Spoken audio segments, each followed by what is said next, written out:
I'm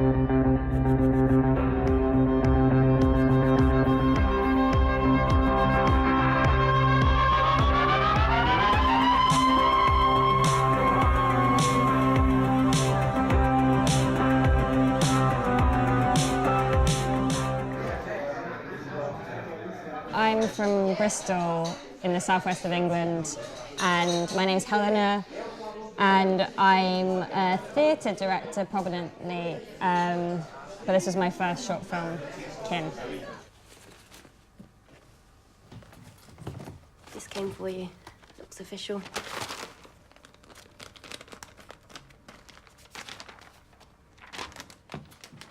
I didn't train in cinema at all, so actually my previous cinema was mainly watching films and making like films on my tiny camera when I was younger, and this was a massive step up, so it had like a big crew and everything. So I went from kind of being in the theatre world where I'm quite confident to moving into cinema, so actually I haven't had that much experience in cinema as of yet.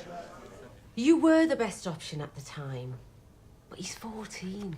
He needs someone who'll look after him. So what, he just stays here with you? The film was written by a writer called Sam Bailey, and his mum works in social care. I'd say more than me, it's the writer and his experiences. I had thankfully a kind of very solid upbringing with my parents and stuff, but it was very much like Sam's experience and his mum's experience that were brought to the film. Oi, oi! I'm sorry. I am. And there was this rule, or sort of an unwritten rule, that once a child turns 15, so once they turn from 14 to 15, then they no longer look for a family for them to live with, because they think they can't settle into a new family, and that kind of fascinated him. So we wanted to look at a child who was on the cusp of that change.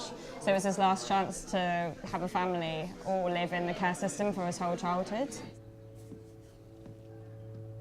We knew he was good and he might be a good fit, so then we went to see him in a play, and then actually he just came round to our flat and did a reading for us. He's such a nice person and was amazing in the role, but it just ended up being like, as soon as he read it, we knew he was right for it.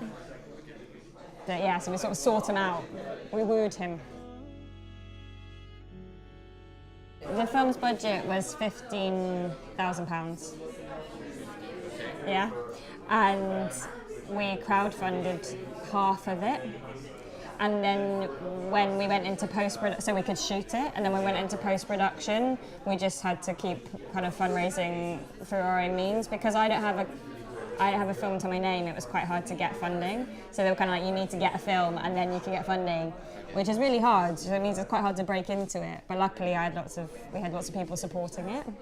There's strange rules when you make cinema, which is because there's loads of agents involved and things like that. So in terms of rehearsal, it's very, very precious. And when you're actually shooting, obviously the lighting's got to be right, the sound's got to be right, everything, the camera's got to be right, and then suddenly you've got to run in and give one acting note and run out so you can do another take. Whereas in theatre, I can really take my time to work with the actors and nurture that. So actually, it is that thing, it's like casting is everything. They have to be right for the role because you don't have much time to work with them. So that'd be the biggest thing, I'd say. So my next project is completely different. It's about my mum and the drag king scene, so women who dress up as men. So it's a kind of short documentary about my mum becoming a drag king. So quite different.